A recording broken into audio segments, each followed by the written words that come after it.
today's video, it's going to be different. I will still be taking apart a good the Alcatel GOP FLIP, which I never done a teardown of a flip phone jailbreak test in a long time. But there's something else you might be differing. But to remove the back glass, it will be almost impossible. The back panel's not impossible to remove. It's Alcatel's own fault. But I think it got some words to say to Alcatel. But so I got my toolkit ready to go and my little thing to take the battery out. But anyways, let's start taking apart the Alcatel GOP FLIP. So let's get started. And now the thing, it's now off. Alright, to move the back panel, it's actually almost very difficult to actually remove, as you can see. Like when I was taking one of my tool in here, it's actually almost impossible to remove without cracking it. Which is definitely a poor design choice to Alcatel that they're doing. So I'm gonna cut this because it'll be hard to move back. Alright, the back is now popped off, and it's actually blue, which is interesting. And as you can see, we have a couple of the screws, which is there are 8 screws in total to remove it. But first we have to remove the battery first.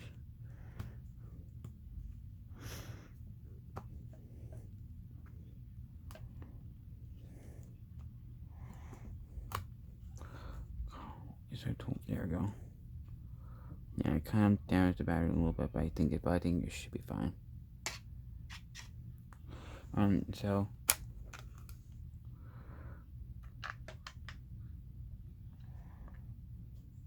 I think it's the one screws. Not 100% sure, but hold up, give me a second. Yeah, it looks like you definitely need a flip screw to remove the back. So yeah, so once you get these screws out, and I'm not sure which back panel that pops off first. So yeah, it's one of those long headed screws, which is kind of interesting. I've never seen a kind of screw like that before.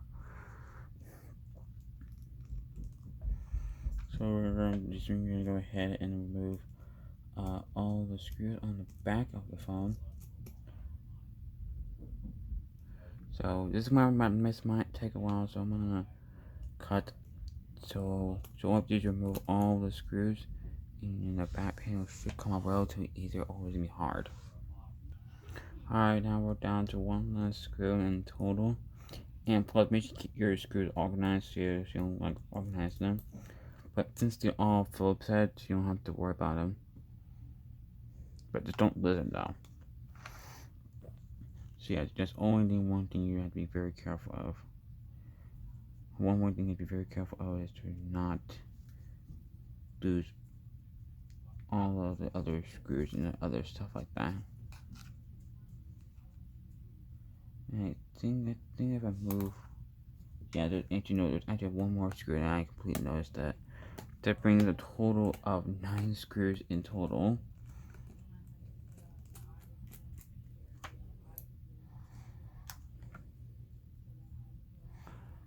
So I'm not sure how the back panel pops off.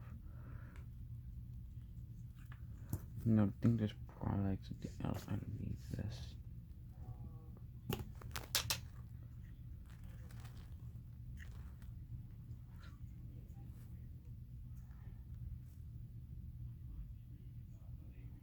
Now let's see if I can find a way to remove it back. So I'll be right back. Alright, so I think that these things do come off relatively a little more difficult because of the glass. And as you can see, the whole front back panel pops off, revealing a motherboard, which is actually so much different as I expected.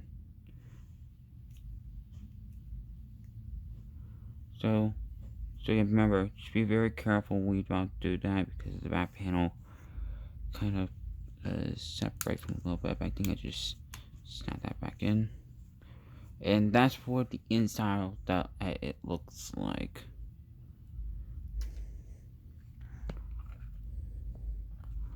So let me grab this. So I think there's probably one ribbon you can unfold, which is actually right here.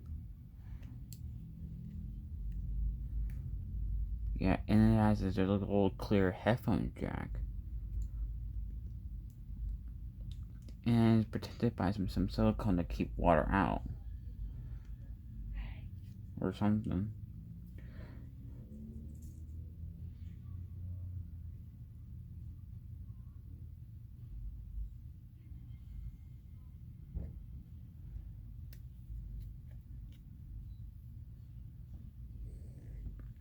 Yeah, I'm just trying to make sure what the heck I'm doing. So yeah, so that's what the inside looks like.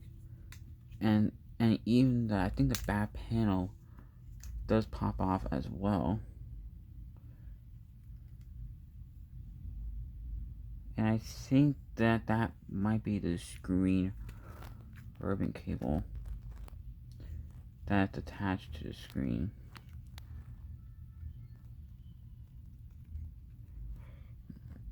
But there is no Lego connector to Oh, there it is.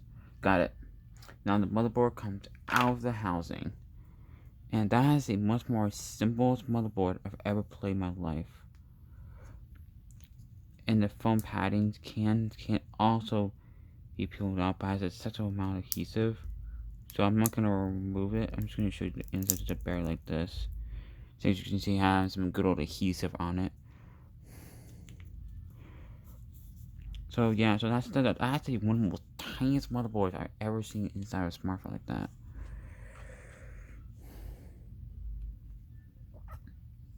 And plus, here's are the two screen, and here's the good old hinge system. Which, by the way, I don't think you can't not like preserve the screen area, which I don't think you can't find a way to detach the ear without like breaking the screen area, which has the inner glass layer.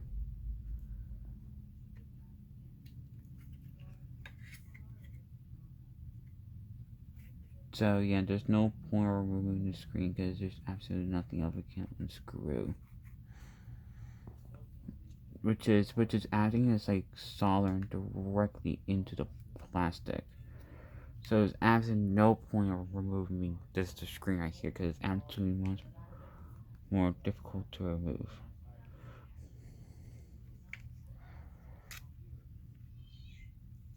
And this is a ribbon where the screen goes in and out, which is actually much more simple as I expected. There's a little golden contact pad to connect to the other screen right here. But I don't think you cannot access to the camera. I'm gonna find out how you access this camera. I don't think it's possible. Alright, yeah, guys, there's absolutely no way to get access to the camera. I might have to look online to see is there a way to remove the back. Cause if there is a way, that means I might have to remove the entire running glove without breaking the LCD. But I want to leave the screen intact because it's actually soldering directly onto the thermojig. But anyways, let's put the phone back together to see if it still work when we turn it on. So let's tuck the thing back into place, which is not gonna be easy. Alright, so the thing, so the still connecting goes, it just snaps right on. And make sure this little thing is actually connected to each other with the contacting the screen.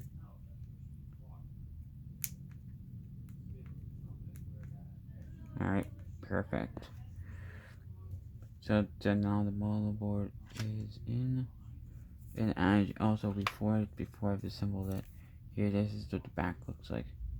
That one might actually be a vibrator motor as well, which has a very strong magnet as well, but not quite as strong though.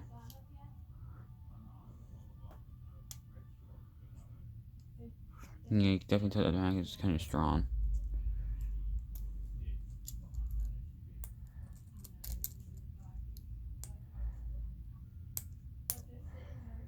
Kind of strong magnet. I think this one might be a vibration motor. Yeah, I don't think there's absolutely no way to remove that.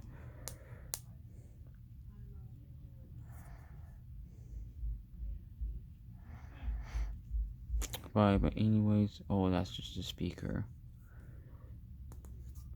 But quite a strong magnet.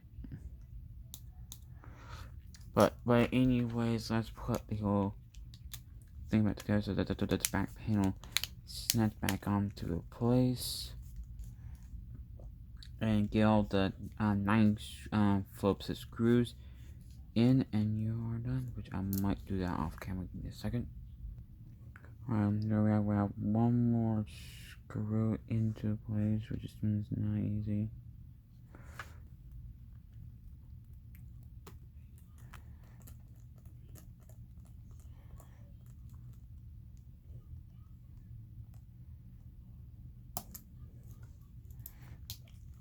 Alright, now all the screws are in. Plop the good old 1350 milliamps battery and pop the back panel on back into place, and we should get some life. Alright, so fingers crossed, hope I did it right. So far, let's find out. So where should I'm not sure what button should I press. It's probably this one or something like that. So let's see if it turned on and everything is still working. I'm just as surprised as you are. How's them apples? Well, actually, but more Apple are invented back in like 1861 or something like that. But if you guys haven't tried Apple, let me know in the comments below. Cause my favorite one's actually bananas, which is what my favorite too. Well, looks like this thing just survived teardown. Give this video a thumbs up. Which is a very successful teardown so far. So I can't believe the announcement. It only took like 11 minutes or almost 12 minutes long. But not bad at all. Not that bad, but not bad for a teardown video for a flip phone as well. But yeah, guys, I hope you guys enjoyed it. If you guys did, go ahead and drop a like. Let's also subscribe to my channel.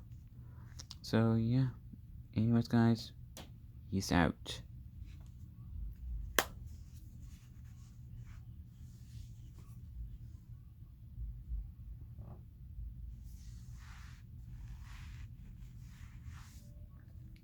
If you made this part in the video, let me know what is your favorite fruit. Well, what kind of fruit? So kind of curious.